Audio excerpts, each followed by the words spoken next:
Saya tidak berkata saya ini orang Islam yang sempurna, tapi saya Islam. Dan saya tidak memuat tujuan bahwa saya menggali ini kurang jalan. Tidak. Penggalian saya itu sampai zaman sebelum timbulnya agama Islam. Sampai saya jadi Hindu dan pra-Hindu. Masyarakat Indonesia ini boleh saya gambarkan dengan saf-safan. Saf ini di atas saf itu, dan saf itu di atas saf lagi. Saf pra-Hindu. Pada waktu itu telah bangsa yang berkultur dan bercita-cita. Berkultur sudah, beragama sudah, hanya agamanya lain dengan agama sekarang. Bercita-cita sudah. Jangan kira bahwa kita pada zaman pra-Hindu adalah bangsa yang biadab. Baca kita istilahnya dari Profesor Dr. Brenes. Di dalam tulisan itu ia buktikan bahwa Indonesia belum kedatangan orang Hindu di sini, sudah mahir di dalam 10 hal. Apa misalnya? Tanam padi secara sawah sekarang ini. Jangan kira itu pembawaan orang Hindu. Tidak. Tetapi pra-Hindu. Tata rupa sebutan dulu kan.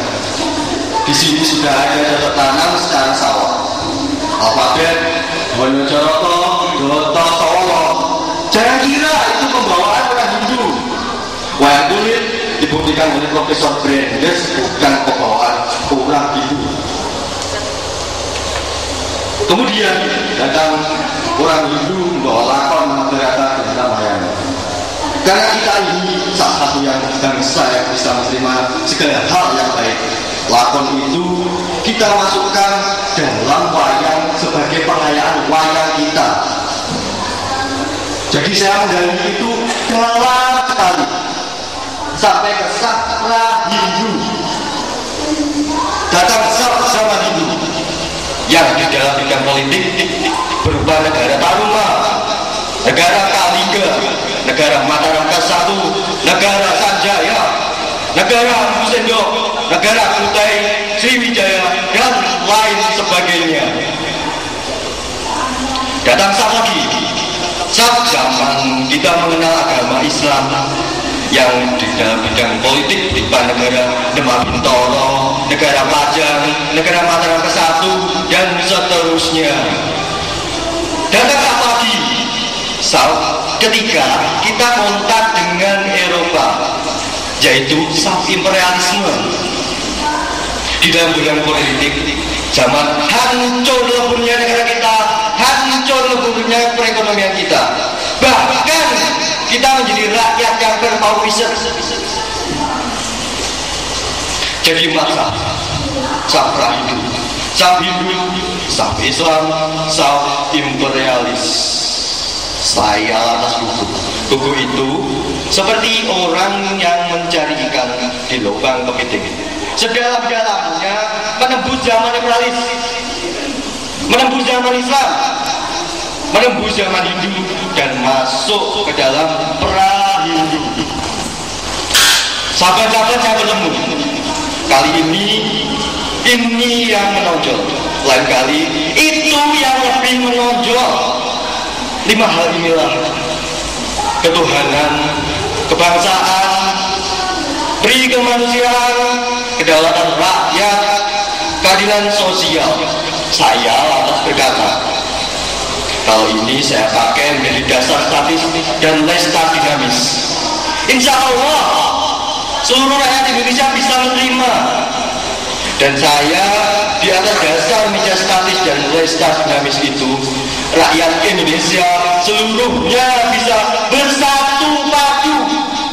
Ambil misalnya jika pertama ketuhanan, salah satu karakter bangsa kita, corak jiwa baik di zaman saat keempat maupun saat ketiga, saat kedua, saat ke-1, bahwa bangsa Indonesia selalu hidup di dalam alam pemujaan sesuatu hal. Dan kepada hal itu ia menaruh segenap kepercayaan dan harapannya. Indonesia berkobar-kobar rasa kebangsaan. Jangan kira tiap manusia Indonesia itu merasa berketuhanan, bahwa tiap orang Indonesia berkobar-kobar rasa kebangsaannya. Tiap orang Indonesia berkedaulatan rakyat, berkeadilan sosial. Tidak. Tetapi sebagai bangsa Indonesia, saya menemukan 5 corak ini. Head can need others. Daripada itu, kalau kita secara sosiologis sekarang ini meningkat ke taraf masyarakat Indonesia di dalam pertumbuhan, berjuang terus Indonesia merdeka, sekali merdeka tetap merdeka. Assalamualaikum warahmatullahi wabarakatuh.